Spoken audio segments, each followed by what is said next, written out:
Welcome back.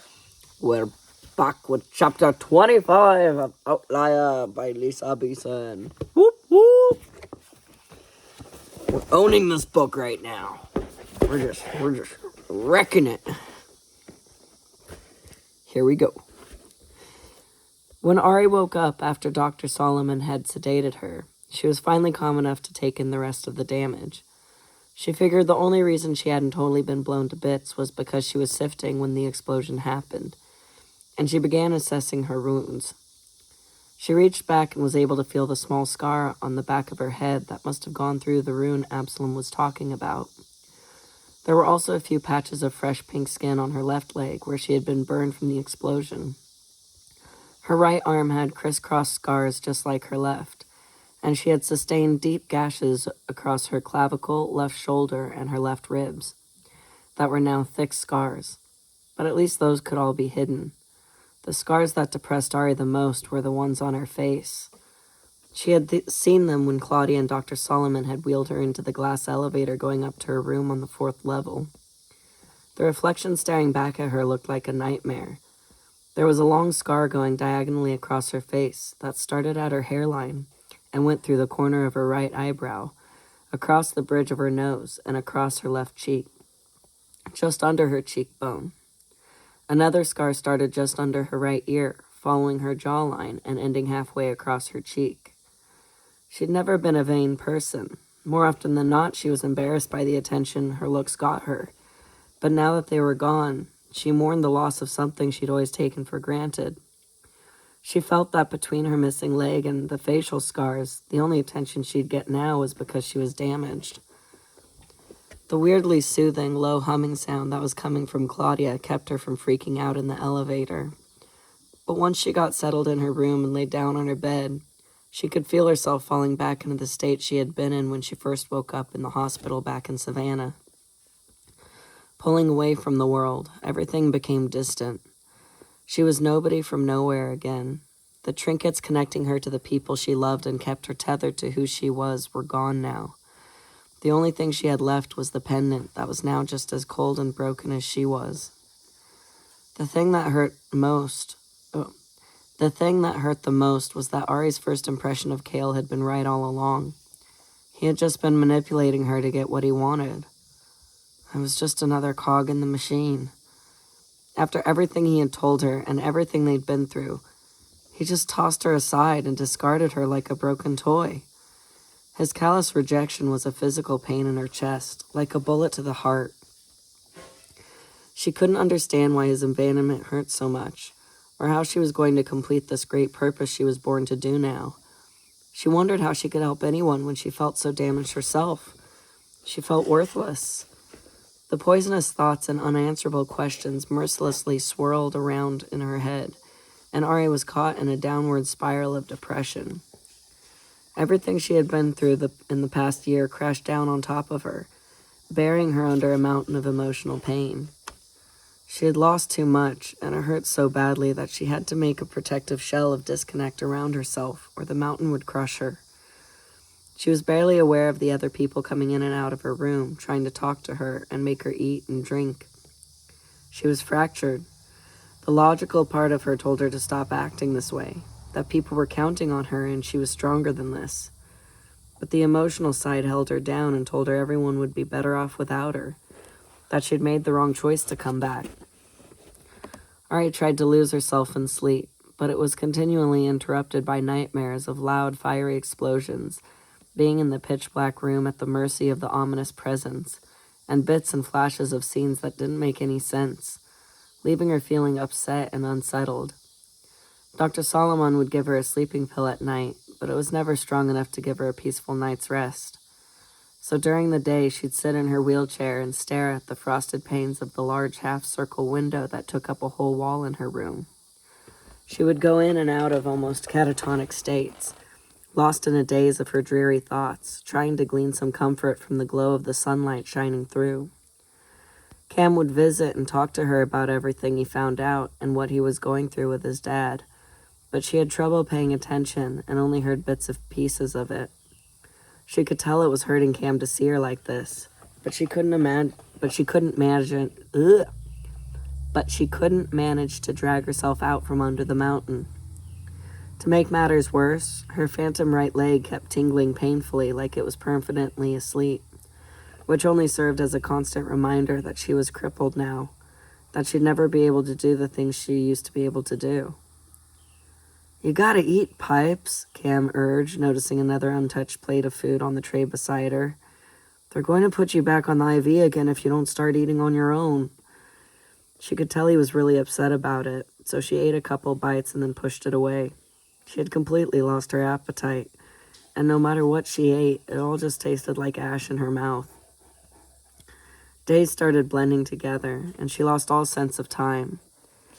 Then one day Cam came in and said, "Happy belated 14th birthday, Pipes. Sorry I missed it. I totally spaced with everything going on." "My birthday passed? When did that happen?" He brought in a keyboard on a stand and pushed it in front of her chair. "Ta-da! This is from me and Miles. Now you can play like you did at Artemir. It'll help you feel better," he said, looking hopefully into her eyes. His hope pierced painfully into her heart. "I can't," she said, trying to explain, but not knowing how. She didn't feel like playing. She didn't feel like doing anything. "I'm too broken." Cam turned to her wheelchair and kneeled down in front of her, eagerly taking advantage of her attention. This was the first time she had actually engaged in a conversation with him since the first time she woke up. "You're not broken, Ari. You're just changed, that's all. It doesn't mean you're any less than what you were." He looked intently in her eyes. "You are the most extraordinary person I have ever known. I know you can get through this and end up being even stronger for it. Don't give up." Instead of helping, his undying faith only made her feel worse. She was going to let him down. "I'm sorry, Cam."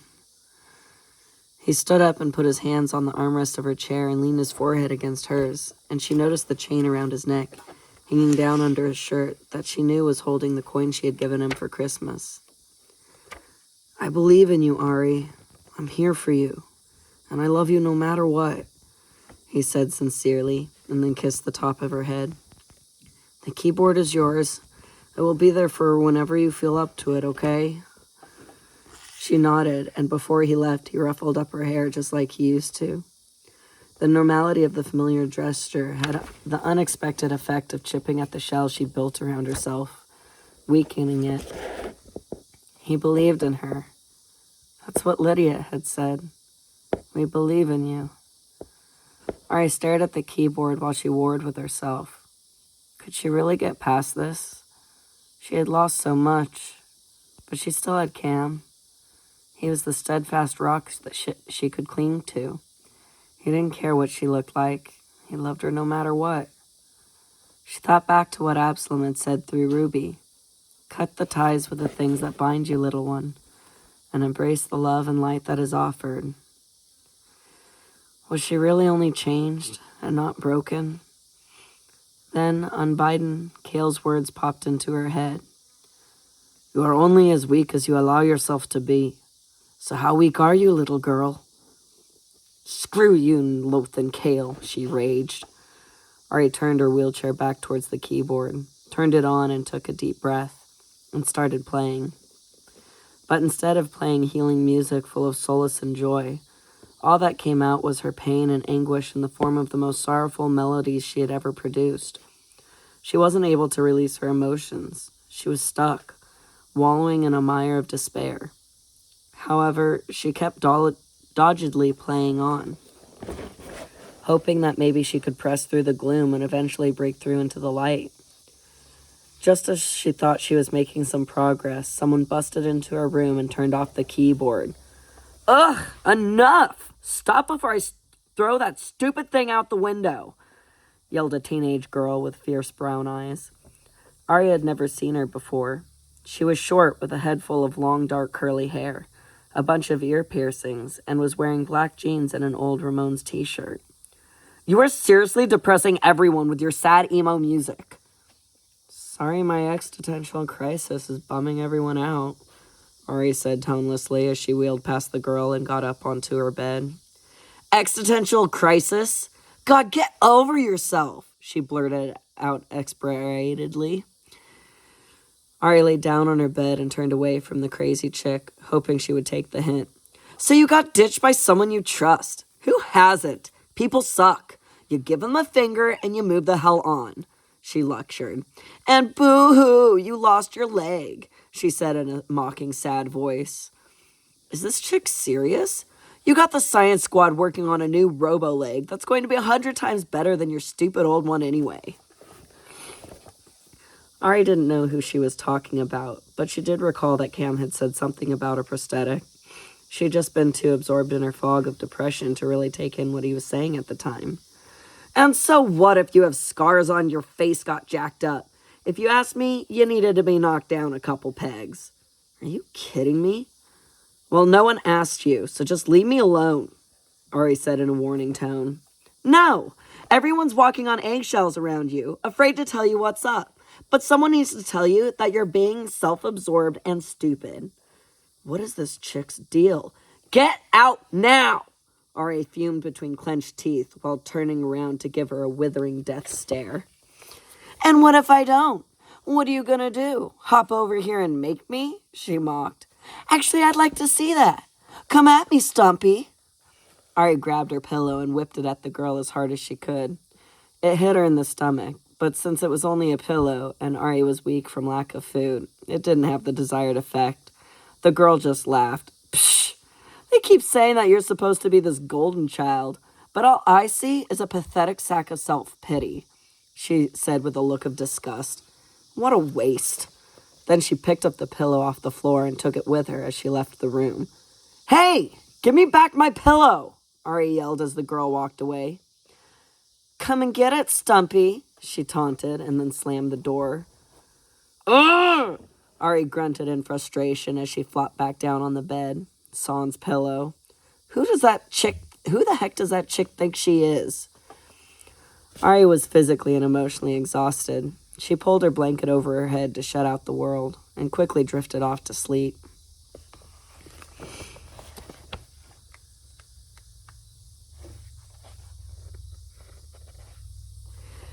We're going to go ahead and move right into chapter 26 because we're only at 12 minutes. And the next one's a pretty short one too. So here we are, chapter 26. The first thing Ari noticed as she walked out of the white swirling fog was that she was actually walking. She looked down at her 2 feet and then burst out in joyful laughter. She jumped up and down, relishing the feeling of her right foot, making contact with the ground. You never truly appreciate something until it's gone. And right then, her right foot was the most beautiful thing in the world. As she jumped and twirled around on her bare feet, she realized that she was wearing shorts and a t-shirt that she used to wear when she was younger. Her skin was smooth and unmarked. She was much shorter, and her hair was really long. She quickly realized this meant she was in someone else's dream, someone who knew her before she left Savannah. Eagerly looking around, she was about to use her tracking sense to feel who it was, when she was distracted by the dream world around her. She saw that she was on the outcropping of a mountaintop in the middle of the most gorgeous mountain range she had ever seen. Snow-capped peaks rose up in the distance to touch the purple-tinged cotton candy clouds in the blue, pink, and gold sky, which was reflected in the crystal-clear glacial lake in the valley far below. The air was fresh and sweet as it blew by and lifted her hair in waves. She closed her eyes and breathed it in deep. That's when she heard someone climbing up the cliff face of the mountain. She opened her eyes to see a man's hand reach up onto the ledge, then another, and then she saw the top of the head with familiar strawberry blonde hair. Jack! He pulled himself up over the ledge and stood up on 2 tall, strong legs. When he saw her, his face broke into that wonderful bright smile of his, and his eyes misted over as he walked towards her. Hello, baby sister. Ari burst out in tears and ran to him. He wrapped her up in his arms into a tight hug. She held on to him and buried her face into his chest. She needed this so badly. She needed to feel the powerful and unconditional love of her family. I love you so much, Jack, she whispered tearfully. I love you too, he said, holding her tightly. I never told you that nearly enough. I always knew it, she said honestly. He pulled away and they stood there taking in the sight of each other. Ari couldn't stop thinking how amazing he looked. His body finally matched his spirit. Tall, valiant, and strong. He shook his head and smiled down at her. That's what I miss most about you. What? The way you look at people. You really see them. Ever since that first day. Most kids, when they first meet me, they only see the chair. But you looked me right in the eyes and saw me. I can't even tell you how refreshing that was. And I loved you right off the bat. Ari wrapped her arms around him again. She'd never thought about it that way before. But she guessed she did do that with people. Sometimes reading people's intentions was basically seeing what kind of person they were. And what she had seen in Jack was a kind and loving heart, even after everything he'd been through. Being given up by his mother, and then losing Lydia. And Jack? He said, drawing back. Well, while the noisy truck is going by, I guess I'll take this moment to clean up the emotional part of the reading. Jack? He said, drawing back. I know this is going to sound random, but I have to ask. When you first lost the use of your legs, how did you deal with that? How were you able to move on and get over it? He stood there and thought about it for a second before answering. It was hard at first. Really hard. The way people looked at me and treated me, like I was fragile and defective, and seeing kids my age doing things I used to be able to do and would never do again. It was rough. But I had Lydia and Mom and Dad. He put his arm around her shoulders, turning her around, and they started walking on a path she hadn't realized was there, leading up to a higher peak. Lydia was like you. She saw me as a person, and not just a wheelchair. And that helped take my mind off it. But it was something Dad said to me one day when I was feeling low that helped the most. He said, "You are not your body's limitations, Jack. You are so much more. There are certain things that only you can contribute to the world that no one else can. Let your talents and experiences be your strength, and you'll be a beacon for others." That always stuck with me, especially with all the kids we fostered. There was one kid named Parker who stayed with us for a couple months before he was sent to live with his grandparents in Oregon. He had cerebral palsy. He couldn't talk very clearly, and he barely had any control of his body. But when you looked into his eyes, you couldn't help but see the bright intelligence there. He was not his body's limitations. He was a nice kid who loved learning how things worked and figuring out word and math puzzles. That's how Dad got stuck on Sudoku, by filling them out with Parker. Really? I didn't know that, Ari said, smiling at the thought. Man, I miss Dad so much. I still have hard days sometimes. Days that I lose my confidence and can't seem to find my muse. That's usually when I have my mountain climbing dreams, he said, looking around as if he was trying to remember. I must have fallen asleep at my desk or something. Ari was surprised at how aware he was that he was dreaming. She figured he must be one of those rare lucid dreamers. I've never made it to the top of the cliff before, he continued on. But when I heard your laughter, I knew I had to push myself harder this time, to see you. He pulled her in for a side hug. After Hector said you visited him in a dream, I secretly hoped you'd visit me too. I'm glad you did. Me too. So much. They kept following the path, enjoying the gorgeous scenery and each other's company. And then Ari asked softly, her guilt making her timid, "How's everyone doing?" "All right," he said, looking sadly down at her. "It's been rough, but we're trying our best. Hector dedicated his senior soccer season to you, and they went undefeated. The scout saw one of his games, and he ended up getting a soccer scholarship to Clemson." Ari swelled with pride that Hector had taken her advice and didn't let his grief drag him down. That's awesome. Good for him.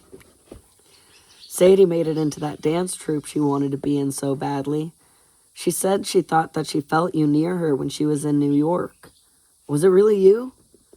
A shot of pain pierced through her heart at the memory. She wished she could have hugged and talked with Sadie like she was doing now with Jack, but it just wasn't in the cards. It was. I had a chance to be near her, and I wanted to let her know that I loved her and was proud of her. She said that night's performance was one of her best because she did it for you. Ari grabbed his hand and held on tight. She leaned into his arm, gleaning comfort in his strong presence, as emotions of regret and loss swirled around in her heart. How's Mom and Dad? As well as can be expected after losing another child, he said truthfully. But they're trying to keep busy. They talked it over and agreed that Mom should take the money they were saving for your college fund and start an urban gardening program for the poorer communities of Savannah. So starting this summer, those people will have free fresh fruits and vegetables on their tables, and any extras Mom and Dad have left will get sold at the farmer's market. The money will go back into the community gardens. It's doing the community good, and it's doing Mom good helping them. Ari just nodded, unable to speak or she'd break down. And Dad retired from his practice and is finishing up writing a book on how to deal with grief. He let me read some of the manuscript, and it's really good. He's going to help a lot of people. He asked me to design the cover, but I'm having a hard time trying to figure out what to do. Nothing I've tried seems right. A fraction of the guilt she'd been carrying around lifted from her shoulders. Even though she'd put her parents through so much pain, they were able to channel their sorrow into something beautiful that helped others, as they had after Lydia's death. And now that she knew the suits were willing to kill people to get to her, she would rather her parents think that she was dead than have the suits anywhere near them. Ari took a deep breath and tried to smile reassuringly up at Jack. I'm sure you'll think of something perfect.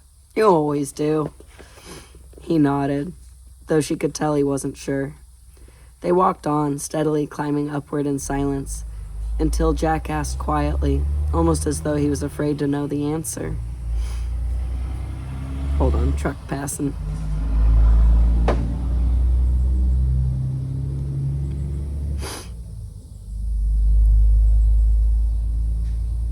Have you seen Lydia?